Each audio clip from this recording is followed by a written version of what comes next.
సర్వశక్తిమంతుడవు సర్వోన్నతుడు అయిన మా ప్రియ పరలోకపు తండ్రి, మీ ఘనమైన శ్రేష్టమైన నామాన్ని బట్టి వేలాది వందనాలు చెల్లిస్తూ ఉన్నాం. ప్రతిదినం మీ రీతిగా మీ పాదాల చెంత చేరి శ్రేష్టమైన మీ మాటలు ధ్యానించడానికి మీరు ఇస్తున్న మహాకృపను బట్టి వందనాలు. వాక్యం వింటున్న మా శ్రోతలందరినీ దీవించండి, దర్శించండి, బలపరచండి.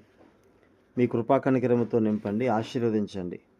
కాంపిటేటివ్ ఎగ్జామ్స్ రాసి ఉద్యోగాల కోసం ఎదురు చూస్తున్న బిడ్డలు చక్కని ఉద్యోగాల బిడ్డలు ఉంచండి. విదేశాల్లో ఉన్న మా బిడ్డల కోసం ప్రార్థిస్తున్నాం. వారి డ్యూటీల విషయంలో, ప్రయాణాల విషయంలో, ఆరోగ్య విషయంలో మీ కృపా కాపుదల ఇచ్చి నడిపించండి. దూర ప్రాంతాలు ఉద్యోగాలు చేస్తున్న బిడ్డలు వారిని కూడా దీవించండి, ఆరోగ్యంతో నింపండి. వారి డ్యూటీల విషయంలో మీ కృపను గ్రహించి నడిపించండి. హాస్టల్ నుండి చదువుతున్న బిడ్డలు చక్కని జ్ఞానం ఇవ్వండి, ఆరోగ్యం ఇచ్చి నడిపించండి. అనారోగ్యంగా ఉన్న వారికి ఆరోగ్యము దయచేయండి. హాస్పిటల్ ఉన్న బిడ్డలు వారిని కూడా దర్శించండి, లేవనెత్తండి, బలపరచండి. గర్భఫలం కావాల్సిన గర్భఫలాన్ని సిద్ధపరచండి. వివాహాలు కావాల్సిన వివాహాలను ఏర్పరచండి. అన్ని సంఘాల్లో ఉన్న సకల పరిశుద్ధులకు మీ కాపుదల భద్రత ఇచ్చి నడిపించమని యేసయ్య పరిశుద్ధ నామంలో అడిగి వేడి ప్రార్థిస్తున్నాము తండ్రి, ఆమెన్.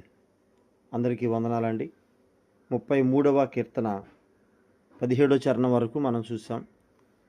ఇప్పుడు ఈరోజు 33వ కీర్తన 18, 19 చరణాలు మనం ధ్యానం చేద్దామండి.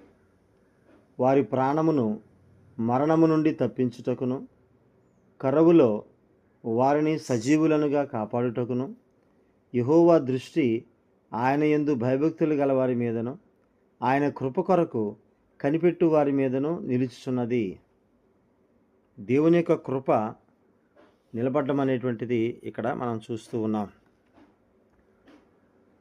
యెహోవా దృష్టి ప్రజలందరి మీద ఉంది అని చెప్తూ ఉన్నాడు. 13, 14 వచనాల్లో కూడా మనం చూస్తాం. ఆయన నరులందరినీ దృష్టించుచున్నాడు. తానున్న నివాస స్థలములో నుండి భూలోక నివాసులందరి వైపు ఆయన చూస్తున్నాడు అని. దేవుని దృష్టి మన మీద ఉంటుందండి. ఎవరైతే ఆయన యందు భయభక్తులు కలిగి ఉంటారో, ఎవరైతే ఆయన కృప కోసం కనిపెడుతూ ఉంటారో వారి మీద ఆయన దృష్టి నిరంతరము నిలుస్తుంది. ఈ రెండూ కూడా తప్పనిసరిగా మనం కలిగి ఉండాలి. ఒకటి, ఆయన యందు భయభక్తులు కలిగి ఉండాలి. 2, ఆయన కృప కొరకు కనిపెడుతూ ఉండాలి. దేవుని కృప మనకి ఎప్పుడు ఆయన అనుగ్రహిస్తాడు దానికోసం. కాబట్టి ఆయన మనల్ని కాపాడేటువంటి దేవుడిగా కనిపిస్తూ ఉన్నాడు. 18వ చరణంలో యోబు గ్రంథం 36:7లో మనం చూస్తే అండి, యోబు గ్రంథం 36:7 అండి. నీతిమంతులను ఆయన చూడకపోడు, సింహాసనం మీద కూర్చుండు రాజులతో ఆయన వారిని నిత్యమును కూర్చుండబెట్టును, వారు ఘనపరచబడుదురు. ఎవరైతే ఆయన భయభక్తులు కలిగి నీతిమంతులుగా జీవిస్తారో వారి జీవితాన్ని ఆయన గురించి చెప్తున్నాడు. ఆయన చూడకపోడు, ఆయన ఖచ్చితంగా నీతిమంతులను చూస్తాడు, పట్టించుకుంటాడు. ఆయన వారి పక్షాన్ని నిలబడతాడు. అంత మాత్రమే కాదండి, రాజులతో సైతం వీళ్ళని నిలబెడతాడు, వారిని నిత్యము కూర్చుండబెడతాడు, ఘనపరచబడతారు. వాళ్ళు దేవుని చేతిలో వాళ్ళు ఘనపరచబడతారు. అలాగే కీర్తనలు 34:15 అండి. యెహోవా దృష్టి నీతిమంతుల మీదనున్నది, ఆయన చెవులు వారి మొరలకు ఒగ్గి ఉన్నవి. నీతివంతమైన జీవితాన్ని కలిగి ఉంటే, ఆ నీతివంతమైన జీవితం కలిగి ఉన్న వారి గురించి ఆయన చెప్తున్నాడు. ఆయన దృష్టి నీతిమంతుల మీదే ఉందని. ఆయన దృష్టి నీతిమంతుల మీద, ఆయన చెవి వారు చేసేటువంటి ప్రార్థనల మీద ఉన్నట్టుగా మనం చూస్తూ ఉన్నాం. అట్లాగే 147వ కీర్తన 11వ చరణం అండి. 147:11 తన యందు భయభక్తులు గలవారి యందు, తన కృప కొరకు కనిపెట్టు వారి యందు యెహోవా ఆనందించువాడై ఉన్నాడు. ఎవరైతే దేవుని యందు భయభక్తులు కలిగి ఉంటామో, ఎవరైతే ఆయన కృప కొరకు కనిపెడతామో వాళ్ళను బట్టి ఆయన ఆనందిస్తాడు. కారణం ఏంటంటే ఆయన కృపను మనకు అనుగ్రహిస్తాడు. ఆయన భయభక్తులు కలిగి ఉండటం అనేటువంటిది సంతోషకరమైన జీవితాన్ని దేవుడు మనకు అనుగ్రహించువాడై ఉన్నాడు. కాబట్టి ఆయన మనల్ని నిరంతరము దృష్టిస్తాడు, మనల్ని ఆయన చూస్తాడు, కాపాడుతాడనే విషయం ఇక్కడ మనం చూస్తూ ఉన్నాం. అట్లాగే యోబు గ్రంథంలో 5వ అధ్యాయం అండి. యోబు గ్రంథం 5వ అధ్యాయంలో 20వ వచనంలో గనక మనం చూస్తే, యోబు గ్రంథం 5:20 అండి. క్షామకాలమున మరణము నుండి, యుద్ధమున ఖడ్గబలము నుండి ఆయన నిన్ను తప్పించును. మనల్ని దేవుడే తప్పిస్తాడు. ఖచ్చితంగా ఆయన మనల్ని యుద్ధము నుండి, మరణము నుండి తప్పించినటువంటి దేవుడిగా ఆయన మనకి కనిపిస్తూ ఉన్నారు. దినవృత్తాంతాల 2వ గ్రంథం 16వ అధ్యాయం అండి. దినవృత్తాంతాల 2వ గ్రంథం 16వ అధ్యాయంలో మరొక మాట అక్కడ మనం చూస్తూ ఉన్నాం. 16:9 అండి. తన ఎడల యథార్థ హృదయము గలవారిని బలపరచుటకై యెహోవా కనుదృష్టి లోకమందంతటా సంచారము చేయుచున్నది. ఎవరైతే యథార్థ హృదయము కలిగి ఉంటారో వాళ్ళని బలపరచడానికి లోకమంతా ఆయన కనుదృష్టి తిరుగుతూనే ఉంటుంది. లోకమంతటా ఆయన సంచారము చేస్తూ ఉంటాడు. లోకమంతటా ఆయన చూస్తూనే ఉంటాడు. ఎవరైతే ఆయన యందు యథార్థ హృదయం కలిగి ఉంటారో వాళ్ళని బలపరచడం కోసం ఆయన నిరంతరము కూడా తన కనుదృష్టి లోకమందంతటా సంచారం చేస్తుందని చెప్తూ ఉన్నాడు. అట్లాగే రోమపత్రికలో కూడా ఒక చక్కని మాట మనం చూస్తామండి. రోమపత్రిక 8వ అధ్యాయం 28వ వచనములో మనం చూస్తాం. రోమపత్రిక 8:28 అండి. దేవుని ప్రేమించు వారికి అనగా ఆయన సంకల్పము చొప్పున పిలువబడిన వారికి మేలు కలుగుటకై సమస్తమును సమకూడి జరుగుచున్నవని ఎరుగుదుము. కింద ఫుట్నోట్లో మేలు కలుగుటకై దేవుడు సమస్తమును సమకూర్చి జరిగించుచున్నాడు. జరుగుతాయని అంటున్నాడు, దేవుడు జరిగిస్తాడని కింద ఫుట్నోట్లో. ఇవన్నీ ఎవరికండి?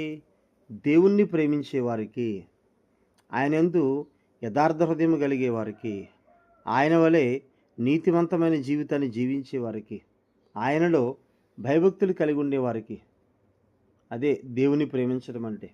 కాబట్టి ఎవరైతే దేవుణ్ణి ప్రేమిస్తారో అనగా ఆయన సంకల్పము చొప్పున పిలువబడతారో, అంటే దేవుని యొక్క ప్రణాళిక చొప్పున దేవుని బిడ్డలుగా జీవించడానికి, దేవుని పరిచయలో ఉండడానికి ఎవరినైతే దేవుడు పిలుస్తాడో అలా పిలువబడిన వారికి మేలు కలుగుటకై సమస్తమును సమకూడి జరిగిస్తున్నాడు దేవుడని కింద ఫుట్నోట్లో మనం చూస్తున్నాం.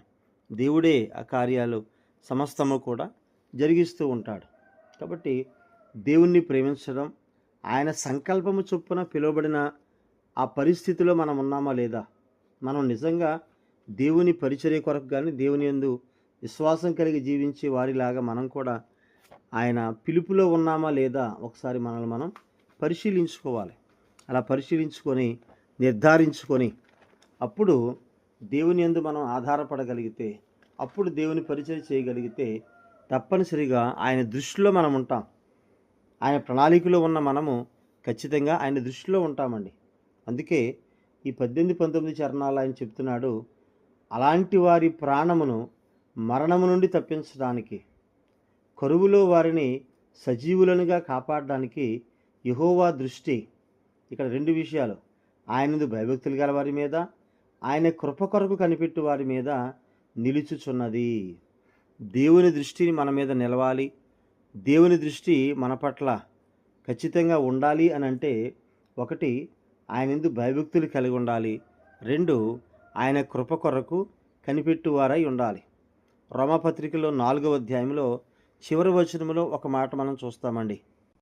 క్షమించండి, హెబ్రీ పత్రిక, రోమపత్రిక హెబ్రీ పత్రిక 4వ అధ్యాయం చివరి వచనం 16వ వచనం చూస్తే, గనుక మనము కనికరింపబడి సమయోచితమైన సహాయము కొరకు కృప పొందినట్లు ధైర్యముతో కృపాసనమునొద్దకు చేరుదము. మనము కనికరింపబడి సమయోచితమైన సహాయము దేవుని దగ్గర నుండి వస్తుంది. ఆయన కృప కొరకు కనిపెట్టు వారి మీద ఉంటుంది. కాబట్టి మనకి ఏ సహాయం కావాలన్నా కూడా కృపాసనమునొద్దకు అనగా ఆయన సింహాసనమునొద్దకు ధైర్యముగా మనము చేరతాం. అలా చేరి ఆయన్ని మనం ఆశ్రయిస్తే తప్పనిసరిగా ఆయన సమయోచితమైన సహాయాన్ని మనకు అందిస్తాడు. ఈరోజు రీఫార్మేషన్ డే అంటారండి.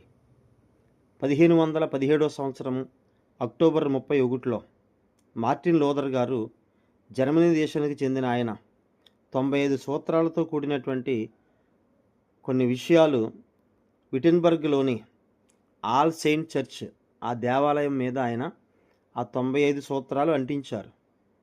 సో ఈ రోజుని అక్టోబర్ 31 రిఫార్మేషన్ డేగా జరుపుకుంటూ ఉంటారు. కాబట్టి మార్టిన్ లూథర్ గారు చేసిన దాన్ని బట్టే మనకు అందరికీ మన బైబిల్ అందుబాటులో రావడం, అందరికీ రక్షణ అందుబాటులో రావడం అనేది జరిగింది కనుక అటువంటి వారిని మనం జ్ఞాపకం చేసుకోవడం అనేది ఆశీర్వాదకరం. మనం దేవుని మీద పూర్తిగా ఆధారపడాలి, విశ్వాసం మీద ఆధారపడాలని ఆయన తెలియజేశారు. కాబట్టి ఆ రీతిగా మనం దేవుని యందు విశ్వాసము కలిగి ఆయన మీద మనం ఆనుకుంటే ఖచ్చితంగా దేవుడు మనకు సహాయం చేయవాడై ఉన్నాడు. దేవుడు తన మాటలు దీవించును గాక. ఆమేన్. అందరికీ వందనాలండి.